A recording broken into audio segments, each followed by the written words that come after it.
Glory to you, O Word of God, Lord Jesus Christ. The Gospel according to St. Matthew, the 4th chapter. Jesus was led up by the Spirit into the wilderness to be tested by the devil.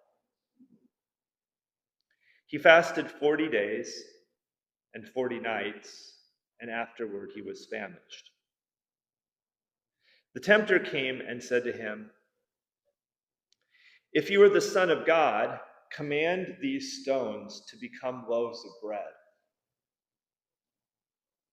But he answered, "It is written, one does not live by bread alone, but by every word that comes from the mouth of God." Then the devil took him to the holy city and placed him on the pinnacle of the temple, saying to him, "If you are the Son of God, throw yourself down, for it is written, he will command his angels concerning you, and on their hands they will bear you up, so that you will not dash your foot against a stone." Jesus said to him, "Again it is written, do not put the Lord your God to the test." Again the devil took him to a very high mountain and showed him all the kingdoms of the world and their glory. And he said to him, "All these I will give you, if you will fall down and worship me." Then Jesus said to him, "Away with you, Satan, for it is written, worship the Lord your God and serve only him." Then the devil left him, and suddenly angels came and waited on him. The Gospel of the Lord. Praise to you, O Christ. Be seated.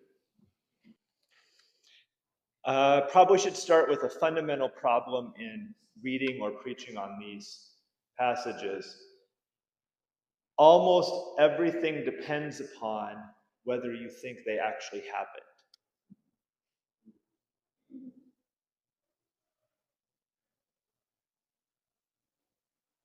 So if you think that there was this literal moment between Eve and God and a tree and Adam and fruit, and that it all actually happened, then you have one set of concerns that proceeds from having to read it as history or literally, or however you want to think about that. And the same goes for this passage in the Gospel of Matthew. If you think that there was a literal taking up and temptation over 40 days and 40 nights, then you imagine it in one scenario. If you think that these are like the most powerful pieces of art that you've seen that are so full of truth that they sit with you for a really long time, but you simply assume that they are just a painting at Crystal Bridges or a really good book that you read, then you proceed with a different set of ways of kind of coming at the text. And it's really different, like so different. And I'm not even like mentioning what, say, modern hermeneutics does with texts where they kind of question the literalness of things. Even historically within Christianity or within biblical interpretation more generally, there have been a lot of different ways of coming at texts, and a lot of times it's very much not so much about parsing the historicity of the text, and it's more about like the spiritual the analogies you can come up with, or the different kinds of spiritual insights that you can come to based on reading the text. Okay, the reason this is important for these passages in particular, I think, is because we are constitutionally, mostly, within the, at least as far as I can tell, not a tradition, not a community of people who at least talks out loud much about things like the presence of angels, combat with demonic forces, demons, exorcisms, devils. Now, I'm guessing there are a good number of people in the room who actually do think about these things. So I'm not going to say that everybody's of one mind around this. But even if you do, even if you're like, say, somebody who's engaged in combat with the demonic, and that's an active part of how you think about your spirituality, you know enough about this place to know not to talk about it too loudly when you show up here. I know a lot of people here who, we have a number of members who I know self-identify as witches, but you're not going to talk about that in polite company. You know, it's just not a thing because nobody's going to know what that means and they're going to misunderstand it. So what's going on in this text, so let's take this one as an example of this. The clear setup within the Gospel of Matthew, the clear setup for how to think about Jesus's public ministry is it begins with a really elaborate conflict between him and the devil. So if this is so early, and it is, this is very early, it goes a genealogy, a little bit of a birth narrative. Jesus gets baptized by John the Baptist in the river, and then the very first thing that happens in Jesus' ministry, once now he's public and has been baptized by John the Baptist in the river, is 40 days, him versus the devil. And that becomes a frame for how you're supposed to read the rest of the Gospel of Matthew. Many Christian communities, including the one that Luther was a part of, had this as one kind of track. And so even though, again, I admit, the way that we do Lutheranism doesn't tend to emphasize this nearly as much, it's certainly the case that if you read Luther, Luther was constantly talking about and writing about his combat with the devil. There are really famous stories of Luther, like when Luther is in the Wartburg Castle translating the Bible into German, which was really the first time somebody had done that into modern German, and it became huge, and it's the most influential text for the German language yet today. He gets to this one point while he's doing this work in the castle where he sees like some kind of like tempter or devil or demonic force in his room, and he throws an ink pot at it. That's how real this was to him, that the devil was at him, coming at him, in the way that the devil is coming at Jesus here. And so when you hear this text, this is what I'm assuming, or kind of working with today, is you are hearing it and you're wrestling with even embracing it at all, just a little bit, because what you started the day with was you woke up in the morning with a certain level of hyper-rationality that doesn't have a lot of room for angels, the devil tempting you, all those kinds of things. That being said, it's actually really helpful in combating demonic forces to think about them as being not you.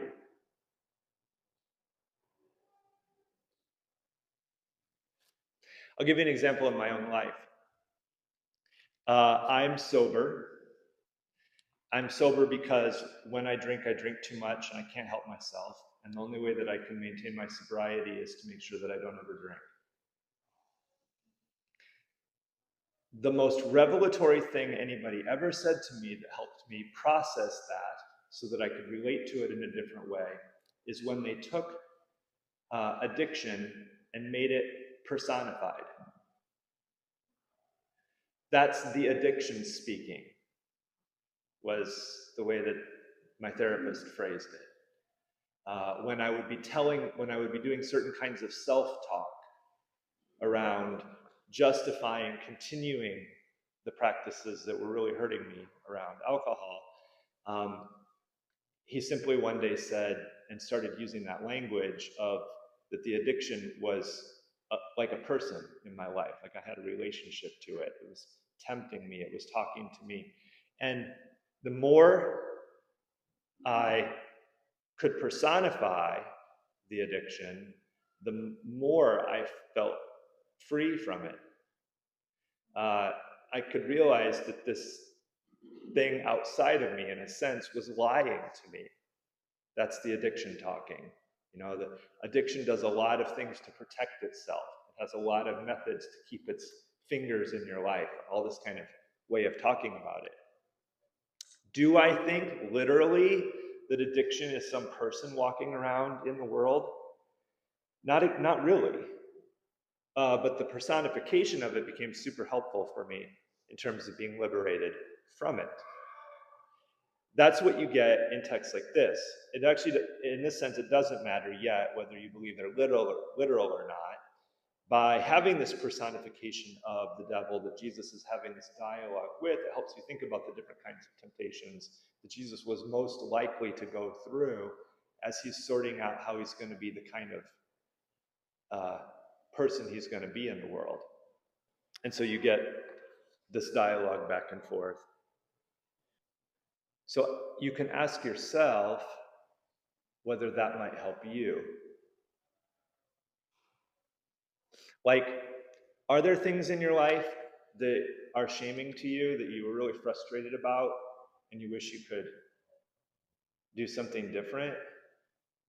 And might it help you at least somewhat to think about them as a force that you can combat that's not you, rather than simply thinking of them as, oh, I'm horrible and that's me? I think that's helpful. Then there are the specific things themselves. And this is the part of this text, this gospel lesson, that I think most of us have some level of trouble identifying with. The devil keeps talking about Jesus as the Son of God. If you are the Son of God, if you are the Son of God. And then when those phrases don't work, the first two times, then the devil sets himself up as almost basically like a co-equal with Jesus. I will give you all of these things if you will worship me. I think we really struggle with this because almost none of us have so much unilateral power or access to those with power that any kind of temptation like that is real to us. The majority of people hearing this feel quite the opposite. They feel pretty powerless and can't imagine the devil is ever going to approach you and give you the opportunity to rule the world. It maybe does help us, though, to think about the people who are ruling the world.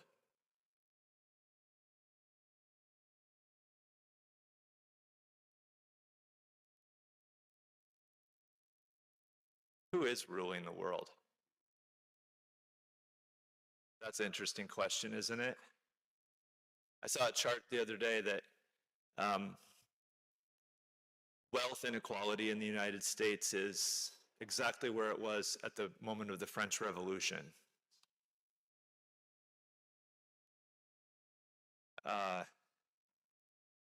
Over the course of the last 40 years, the top whatever percent, 0.1%, has taken 40% of the wealth of the bottom 40 and moved it up to them. And when I think about that, and I think about the rulers of the world,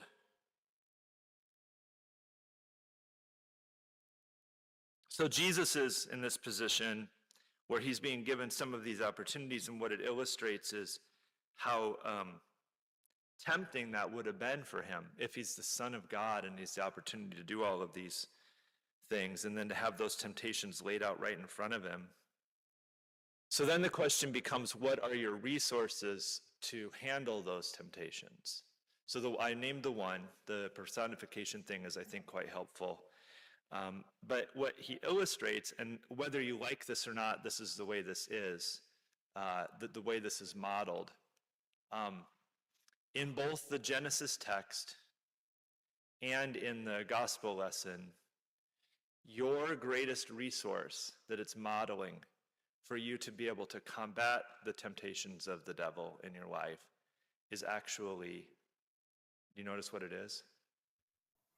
I asked like a rhetorical question like this 2 weeks ago and then told people they were wrong, so now I notice that nobody has an answer.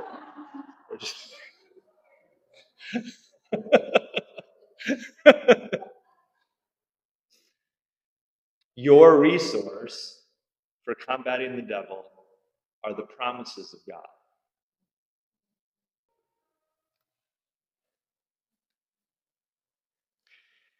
Each of the times that the devil asks the question, offers the temptation, the first 2 times Jesus says, one does not live by bread alone, but by every word that comes from the mouth of God. Then the second time when the devil does it, Jesus says a biblical response again, and then finally in the third temptation, Jesus very firmly says once again, "It is written, worship the Lord your God and serve only him." So it's not just the promises of God, but like what you get in this text is an emphasis on the textual, what he's been reading before he ends up in this moment. And this clues us into something that I think is a really good thing to meditate on through the whole Lenten season. And I would like to encourage you in it. I remember a while back, um, I was talking with a friend who had come out of a much more conservative religious tradition than mine. And what she said was that they were trained, she remembers being trained from when she was really young, that you were supposed to pray from the heart. And what they were taught about this was that the way you pray from the heart is you don't pray by rote. So you're not supposed to pray, like say the Lord's Prayer repeatedly. You're not supposed to memorize and say the creed repeatedly in worship. In fact, there are whole, I think, Christian traditions that are very anti-creedal and anti-rote liturgy and memorized things, because you're supposed to spontaneously say the prayers from your heart about what's on your mind at that moment. There's a lot of beauty in that people who are religious in a more rote or liturgical way can get something from. Like if you think you can only pray, memorize prayers out of the Bible, that constricts you in one way and doesn't leave you free to just spontaneously say to God whatever's on your heart in a kind of open and friendly relational way. So, in what I'm saying here, I'm not denigrating that at all, but she was coming to our tradition and coming to our church and realizing that if she was going to worship here, she was going to have to say prayers repeatedly that she'd been trained when she was younger that you actually weren't supposed to pray. And it was a revelation to both of us to realize that we had both been trained to pray by heart, just in different ways. Because, of course, when you memorize something, then you know it by heart. It's literally inscribed in you.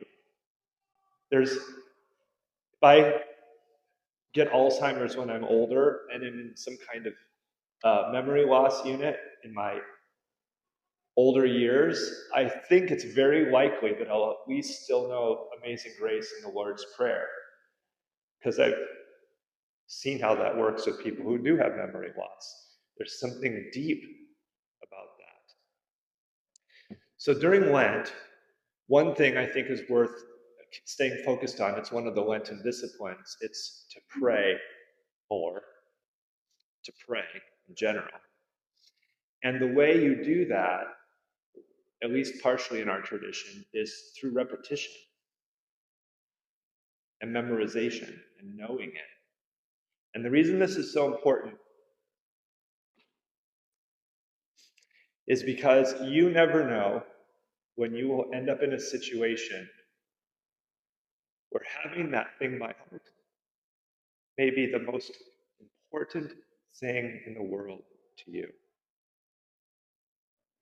What do you think the British woman who ICE held in the United States for 6 weeks illegally used as a resource while sitting in her jail cell to survive that time? Have you ever heard reports of what it's like for people who are put into places of isolation or immobility or where they can't do anything else, and how important what it is you already studied is? Or have you ever read the story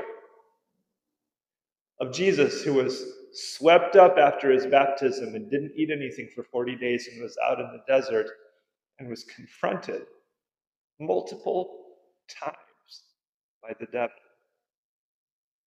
And the most profound resource he had was to respond to the devil. It is written. I read that.